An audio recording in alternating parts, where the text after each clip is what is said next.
Welcome back to the show, From the Soapbox to the Stage. I'm your host, Bill Corbett. Now, if you're just tuning in, I created the show to interview top speakers and get them to share their tips for helping aspiring speakers, as well as those who have already stepped onto a stage, how to move from public speaker to professional speaker. It's not just about having speaking talent, it's about incorporating speaking effectively into your business marketing plan as well. Today I'm interviewing Izzy Gesell, professional speaker and presentation coach who specializes in improv and humor.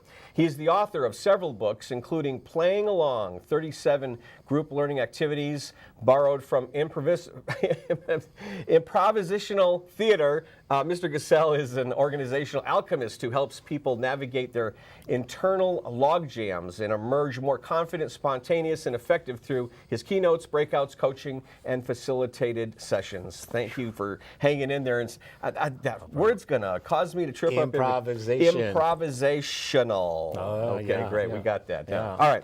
So tips. Let's offer some tips to viewers. And the first one you've got is take an improv class. Now, why would speakers take an improv class? Grace under pressure, confidence when things don't go as expected, developing an attitude that people feel comfortable around, showing that you're able to stay calm amidst the uncertainties of life.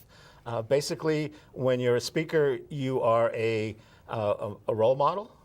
Whether people are spending their time with you, their money with you, or looking to learn from you, they want to have a sense that you have something to offer. And improv teaches you to be present, to deal with what you got, and to trust the process and confidence about letting it unfold.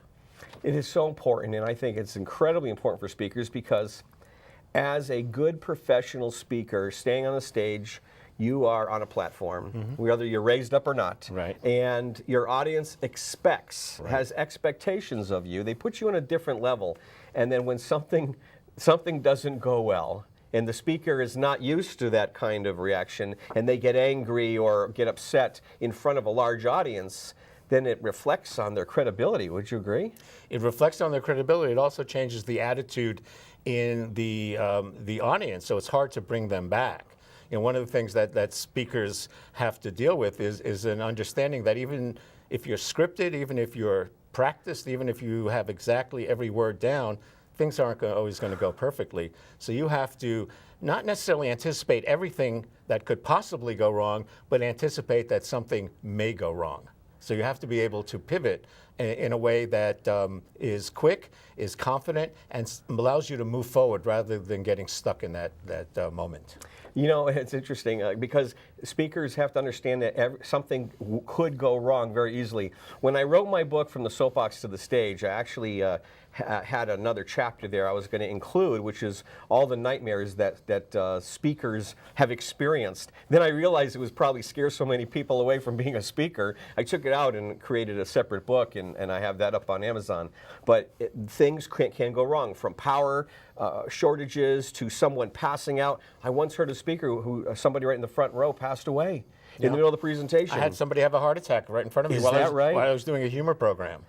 Wow. You know, speaking of, fortunately they did not pass away, but I did have to pause, and then the the EMTs came and they took him away in the ambulance, and then the client says, "Okay, you can speak again now." Now, is that the worst thing that's happened to you? Do you have one do you have one that you can share? Well, yeah. The worst thing that ever happened to me very early in my career. And remember, I used to do stand-up. So I was coming into this as a stand-up comedian who is now a professional speaker. I was a keynote speaker. This happened in the early 90s. It was the night of the first Iraq War. I was speaking to a synagogue audience, and all these people, and I was talking about humor. And of course, these folks were very nervous because that was the war that the Scuds were coming in on Tel Aviv. Yeah. And I'm being introduced by the rabbi as a speaker, and one of the things, and he went on and on and on, and I'm standing there thinking, here I am, hot stuff, let me get on stage. And one of the things he said is that Mr. Gesell teaches comedy writing at the University of Massachusetts, and as I walked on, I said, "Yes, Rabbi, and you should be taking my class because you're not that funny." Your mouth dropped, everybody. Bill, I tell you, 45 minutes, not a sound. The person, I was almost embarrassed to take the check. And I learned a lesson is that I'm not better, I'm not smarter, I'm not funnier than anybody else. I need to respect my audience, and I need to respect the people who represent the audience.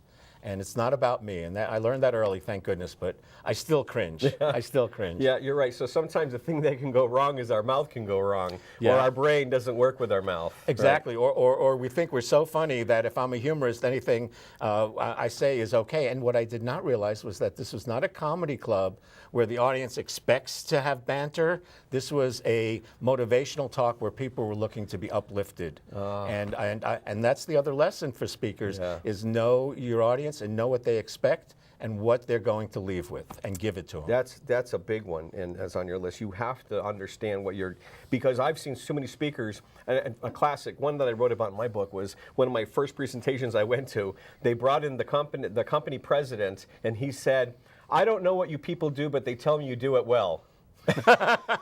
And you know, how did that make me feel? There's the guy, the president of the company has no clue what I even do for work. Right. I really like when we ran the clip in your earlier segment, you had said you have to be able to use improv. You have to think, be open to things to happen, especially if you're hired for an hour presentation. They tell you now have 15 minutes. That happens. That's happened to me so many times, and I think, you guys paid me my full fee, but you're cutting it down. But hey, it's your event, and you have to roll with it. You want to know the secret to preparation for speakers? Sure.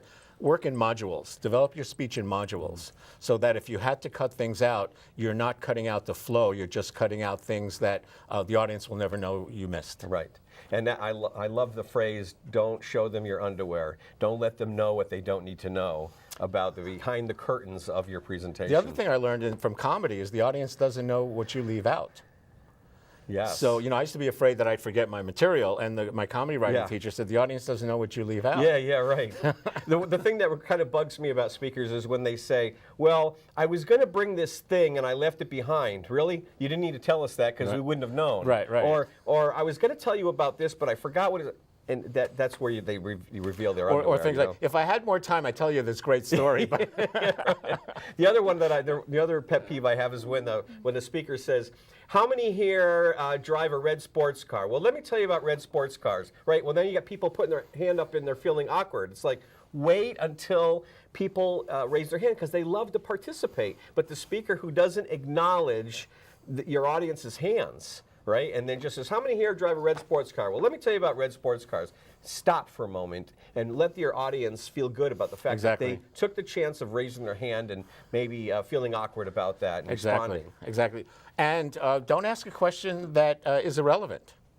Some people, there's no reason to do that. Just to get, how many of you have red sports cars? Isn't it interesting that a red sports car gets you stopped more than anybody else? Yeah. In other words, make it relevant to your talk. Right, and because the thing, and I've been to those presentations, and I'm now spending the next 10 minutes going, what does it have to do with why I'm here today? That's right. Why did I raise my hand? Yeah. It doesn't make sense. Okay, back to your tips. We only got a couple minutes left. You said take business classes or workshops because it is a business. Yeah, that was the big thing that I learned from NSA, National Speakers Association, that this is a business. So the speaking part is one aspect of it, and you learn to speak and the tips and the tactics. But then you have to go make a living, or you have to, fees and networking, and how do you structure your marketing material, and how do you do referrals, and what is the business? I came back from education. I never went to business school. I never worked for another company. So I had to learn that this was a business and the principles of business, which are very different than speaking.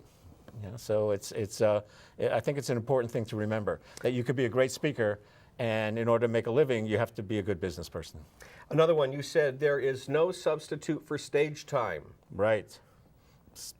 Take advantage of every opportunity you have to get on stage and speak in front of your audience, right? There's a controversy in our field about do you do free speeches or not free speeches and so forth. Generally, I can trace every one of my big clients to a free speech. So again, I'm not saying that every free speech will get you something. You do have to value your time, but don't dismiss them out of hand because they're worthwhile, if nothing but stage time. The more you're on stage, the more you deal with live audiences, the better speaker you'll be.